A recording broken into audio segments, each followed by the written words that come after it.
Bonjour, je suis Damien Catœuvre, votre professeur de biologie et d'hippologie. Nous nous retrouvons aujourd'hui pour la suite de la leçon sur les caractères non quantitatifs du cheval. Nous avons vu, la dernière fois, qu'un animal pouvait être hétérozygote, c'est-à-dire qu'il possédait deux allèles ou versions du gène différentes, ou homozygote, c'est-à-dire deux versions ou deux allèles identiques, toujours sur un seul caractère. Nous avons vu que dans certains cas, un allèle est dominant et l'autre est récessif. Mais est-ce le seul cas possible? Voyons la suite.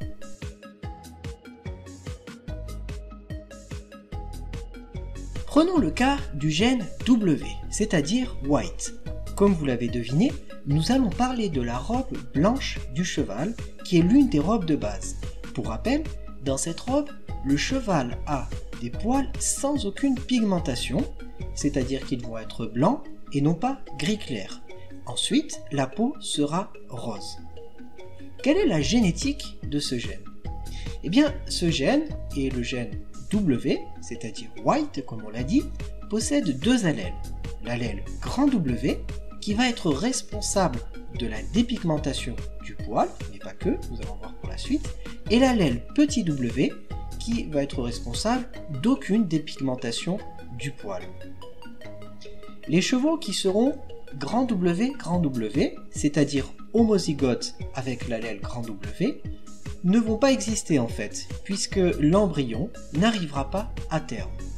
En ce qui concerne les chevaux qui sont hétérozygotes, grand W, petit w, eux vont arriver à terme et vont donner un cheval de robe blanche.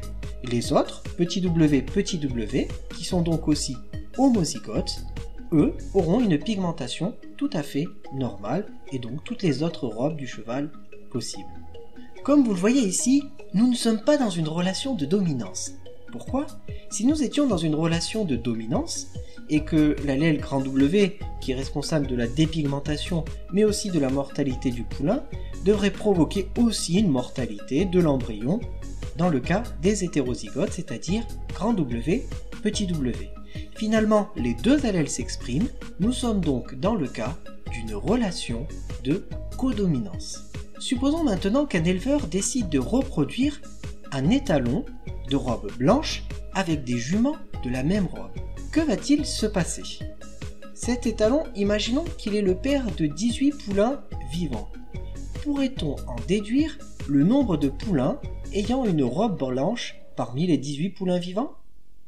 Eh bien, nous allons suivre le même protocole que nous avons suivi dans l'ancienne vidéo, c'est-à-dire tout d'abord identifier le génotype des parents, réaliser un tableau de croisement, en déduire le génotype des poulains, et enfin en déduire les phénotypes correspondants.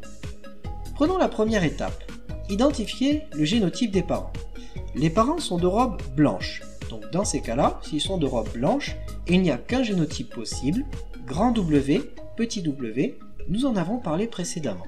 Passons maintenant à la deuxième étape, c'est-à-dire le tableau de croisement. Nous savons que la mère va transmettre un allèle grand W et un allèle petit w. Le père de même va transmettre un allèle grand W et la mère un allèle petit w. Je peux donc remplir les cases correspondantes. La première case, je mettrai grand W, la deuxième case, grand W, petit w, la troisième case, petit w, grand W, et enfin, la dernière case, je vais écrire petit w. Je peux maintenant passer à la troisième étape, c'est-à-dire en déduire les fréquences génotypiques. Nous avons 25% des embryons qui vont être grand W, 50% grand W, petit w, et enfin 25% qui seront petit w. Cependant, il y a un piège, attention, réfléchissons un petit peu. Ici, nous cherchons la fréquence des poulains. Donc les poulains, ça suppose qu'ils soient nés. Mais ici, on parle d'embryons qui vont avorter pour le cas des grands W. Donc au final, nous n'aurons pas 25% de grand W, puisqu'ils ne naîtront jamais. Nous allons avoir 3 cases avec 2 cases grand W, petit w, et une case petit w. Donc par conséquent, les fréquences génotypiques correctes vont être 2 tiers de grand W petit w et 1 tiers de petit w petit w. Nous pouvons maintenant passer à la déduction des fréquences phénotypiques. Donc nous allons avoir 2 tiers des poulains qui vont être grand W petit w, c'est-à-dire blanc, et 1 tiers des poulains qui vont être petit w, ce qui correspond au phénotype pigmentation normale. Alors à partir de là, nous pouvons calculer le nombre de poulains qui seront blancs. Nous pouvons faire 2 tiers fois 18 et nous en obtiendrons 12. Si nous faisons 1 tiers fois 18, nous allons obtenir 6. Nous avons donc 12 poulains blancs, 6 poulains avec une pigmentation normale. Dans le cas de la pénétrance d'un gène, seule une partie de la population réalise le phénotype attendu. C'est-à-dire que le tableau de croisement donne une fréquence génotypique, mais la population réelle va montrer une autre fréquence phénotypique. Par exemple, si d'après le tableau de croisement, 25% des poulains devraient avoir tel caractère, eh bien nous allons observer par exemple seulement 21% qui vont observer réellement le caractère. Alors que s'est-il passé? Eh bien, ces tableaux de croisement qui appartiennent à la science qu'on appelle la génétique mendélienne ne marchent pas à tous les coups. Parce que l'ADN c'est assez complexe et il arrive que dans certains cas, il existe des mécanismes de régulation de l'expression de l'ADN qui font que les règles de la génétique mendélienne ne fonctionnent pas toujours.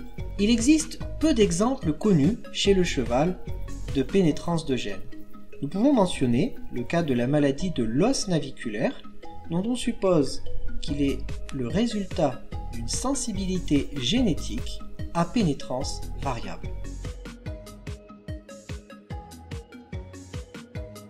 Jusqu'ici, nous avons étudié des caractères relativement simples, c'est-à-dire portés par un gène avec seulement 2 allèles. Cependant, il existe des caractères qui sont portés par 2, 3, 4 gènes, et chacun de ces gènes peut avoir 3, 4, 5, 6, 100 allèles. Alors dans ces cas-là, c'est beaucoup plus complexe, et c'est d'autant plus complexe de les aborder avec un tableau de croisement. On pourrait mentionner le cas des groupes sanguins du cheval. Les gènes qui sont responsables de ces groupes sanguins du cheval, certains possèdent jusqu'à 23 allèles. Cependant, cette complexité apparente a un avantage. Jusqu'à il y a quelques années, les contrôles de filiation des chevaux étaient réalisés à l'aide des groupes sanguins du cheval. Comment cela? Prenons le cas d'un poulain.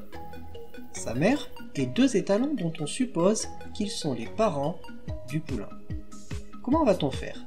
Nous allons examiner 3 gènes responsables des groupes sanguins du cheval. Ici, le gène D, le gène TF et le gène PF. Ils se trouvent donc sur des parties d'ADN, des locus, donc nous allons parler ici dans cet exemple de locus D, TF et PL, rien d'alarmant. Alors, regardons par exemple sur le premier locus, le locus D. Nous voyons que le génotype du poulain c'est CGM22 et DGHMQ22. Par conséquent, nous voyons bien que le CGM22 d'après le tableau provient de la mère, mais que le DGHMQ22 provient de l'étalon 2. Allons maintenant sur le locus TF. Nous voyons bien que l'allèle O est commune avec l'étalon 2, et sur le locus PL, nous voyons que l'allèle N est en commun avec l'étalon 2. Donc par conséquent, l'étalon 2 a donné au poulain l'allèle DGHMQ22 sur le gène D, l'allèle O sur le gène TF, et enfin l'allèle N sur le gène PL. Par conséquent, l'étalon 2 est bien le père du poulain.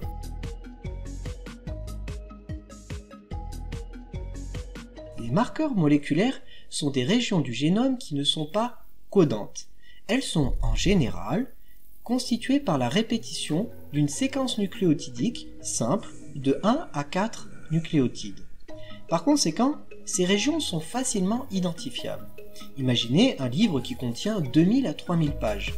Si vous aviez dans ce livre 10 pages avec seulement des A, ça serait très facile de retrouver cette portion du livre. Mais alors, quel est l'intérêt des marqueurs moléculaires dans le cheval? Ces marqueurs moléculaires peuvent être utilisés comme repère d'une partie de chromosome associée à un allèle. Si on revient à l'exemple du livre, si je vous dis que la recette de la pâte à crêpes se trouve dans un ouvrage contenant 2000 pages sans sommaire, sans images, sans numérotation et sans classement alphabétique, il serait vraiment très difficile, voire fastidieux de retrouver la recette de la pâte à crêpes.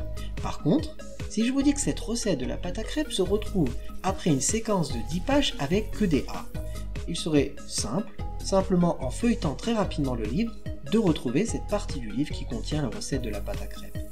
De la même manière, dans l'ADN, il y a des marqueurs moléculaires qui sont associés à des allèles que l'on recherche, afin de faire du génotypage, par exemple. Notons le cas de la maladie qui s'appelle l'épidermolyse bulleuse jonctionnelle, une maladie qui est mortelle chez le cheval et qui est d'origine génétique. L'INRA a créé un test qui permet d'identifier les chevaux porteurs de l'allèle récessif responsable de la maladie.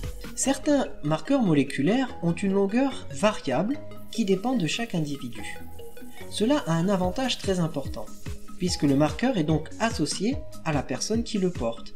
Cela permet de faire un contrôle de filiation, d'identifier les individus, et cela est très utile par exemple en criminologie.